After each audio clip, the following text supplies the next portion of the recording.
Today we're going to learn formal hypothesis testing. There are 5 steps to hypothesis testing. Step 1, we're going to state the null and alternative hypothesis. The null hypothesis is abbreviated as HO. That's the statement of no difference. The alternative hypothesis is abbreviated as HA. That's the alternative or the opposite of what the null hypothesis is. Step 2 is going to be stating the level of significance alpha. In step 2, all we need to do is write alpha equals some number, and that's always given in the problem. Step 3, we're going to choose and calculate the test statistic. In our case, we can calculate using Z or T, depending on the problem, and this will be based on the degrees of freedom. Step 4, we're going to calculate the p-value. In order to do the p-value, we'll use StatCrunch, or we can use our table to bound the p-value. Step 5, we want to make a decision concerning the null hypothesis and the alternative hypothesis. When you make your conclusion, always state the conclusion in terms of the alternative hypothesis. In step 5, I have to reject or do not reject the null hypothesis and state my conclusion in terms of HA.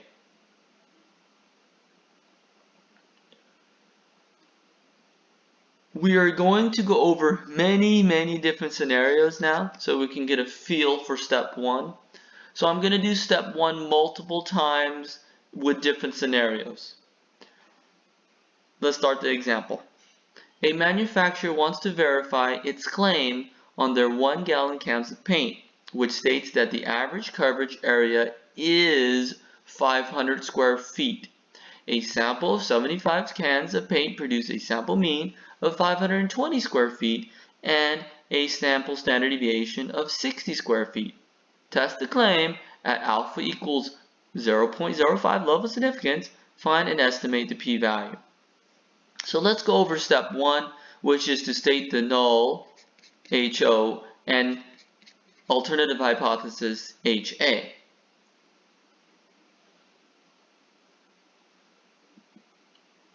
Before I do step 1, I always state the claim first and then the complement. And the one with the equal sign is going to be the null hypothesis. The null hypothesis is always the one with the equal sign. So let's go back to our problem. It says that the area is exactly 500 square feet. So that's the claim in the problem. The claim is the mean is exactly 500 square feet, and the complement to this would be the opposite of equal to 500, which is not equal to 500. So always state the claim and complement first before you start step 1. Now step 1 is to state which one's HO and which one's HA. In this case, HO is always the one with the equal sign, so that's the claim. So I will claim that the mean is 500 square feet, and the alternative is the mean is not equal to 500. So that's step 1. Which one's HO? The one with the equal sign. Which one's HA? It's the one without the equal sign. In this case, we can determine now if it's a one-tail test or two-tail test. In this case, we have a two-tailed test. I will reject my null hypothesis. I will reject my null hypothesis if it goes too far out in either side of the bell curve. If it's too low, we'll reject it. If it's too high, we'll reject it. So this is a two-tailed test. I know this is a two-tailed test. If I look at HA, we have this is a not equals. that tells me it's a two-tailed test. If it's a two-tailed test, we have to double the p-value.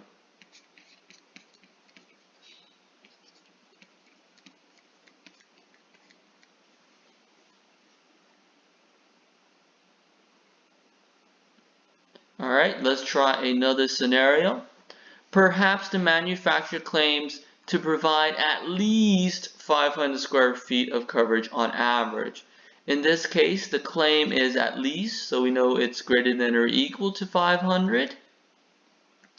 And the complement of greater than or equal to 500 would be opposite of that, so that's less than 500. I do not include the equal sign in the complement because it has to be 100% opposite, so it can't include the 500. So in this case, we can state HO now and HA. Remember, HO is always the one with the equal sign, so HO is the claim. So the mean is greater than or equal to 500, and the HA is the mean is less than 500. In this case, it will not be a two-tailed test, it's a one-tailed test.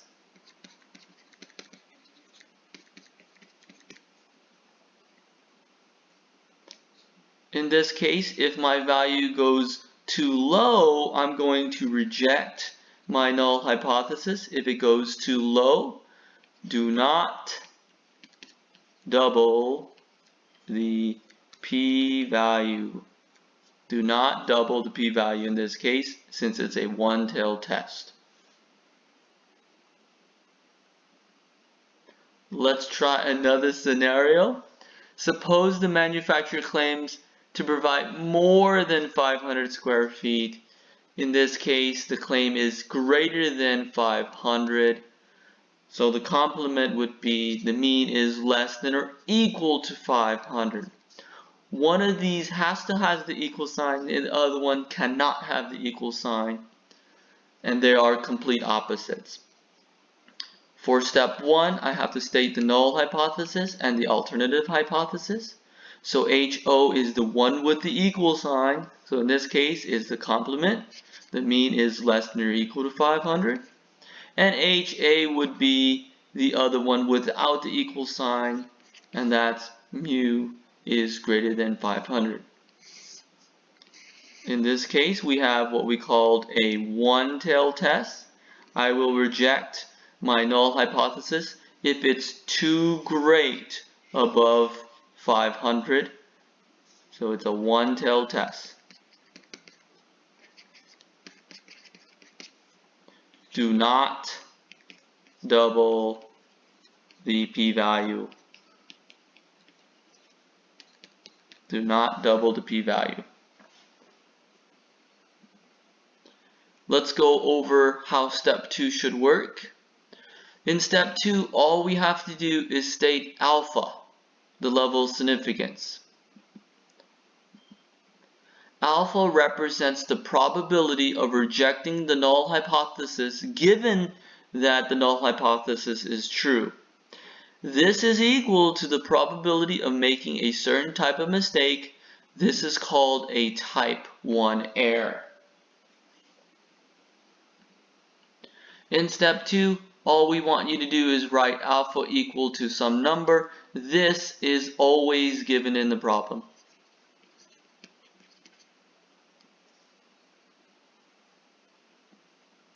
Now there's different types of errors.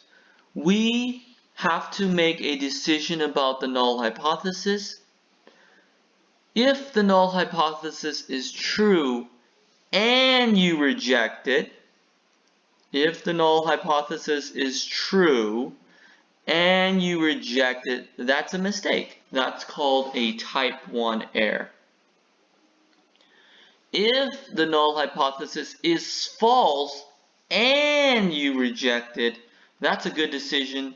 It was false, we rejected it, it's a good decision. We did not make a mistake. If the null hypothesis is true and you do not reject it, that's a good decision. We did not reject something that was true. That's a good decision. We did not make a mistake. If the null hypothesis was false and we do not reject it, if it's false and we do not reject it, that's called type 2 error. When in reality the null hypothesis was false and we still didn't reject it, that's called a type 2 error. So let's recap. A type 1 error is if the null hypothesis is true, but we still rejected it in our conclusion. A type 2 error is a situation when the null hypothesis is false, but we did not reject it. We kept it and we assumed it was true, and that was a wrong decision. Let's go over step 3.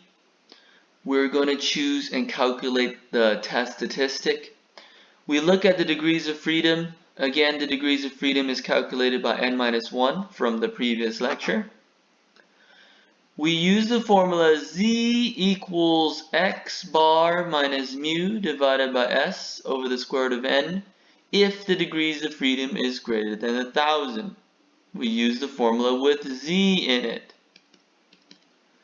If the degrees of freedom is less than or equal to 1,000, we use the formula with t in it. In this case, t equals x bar minus mu divided by s over the square root of n. In this case, we'll use the t statistic.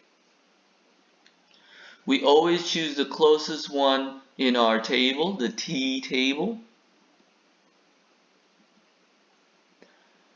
If the degrees of freedom n is less than 30, then we have to check for normality using box plots and a probability plot. If we are using technology, always use the t. Always use the t. Always use the t if we're using technology for all sample sizes, regardless. In step 4, we're supposed to calculate or estimate the p-value of the significance test, which indicates the strength of the rejection. If the p-value is really small, that's stronger evidence against the null hypothesis. In fact, the p-value is the probability of getting a sample data more extreme than what is obtained given the null hypothesis is true. If the p-value is less than alpha, alpha here is kind of like our cutoff point. If p-value is less than alpha, there's strong evidence against the null hypothesis. If the p-value is greater than alpha, then we do not reject the null hypothesis. There's not enough evidence to reject the null hypothesis. In step 5, you want to make your decision. Are you going to reject or not reject the null hypothesis? And always state your conclusions in terms of HA. Here are the summaries of step 5. You can reject the null hypothesis. Make sure you state a conclusion in terms of HA. If you do not reject the null hypothesis, state there is not enough evidence to conclude HA.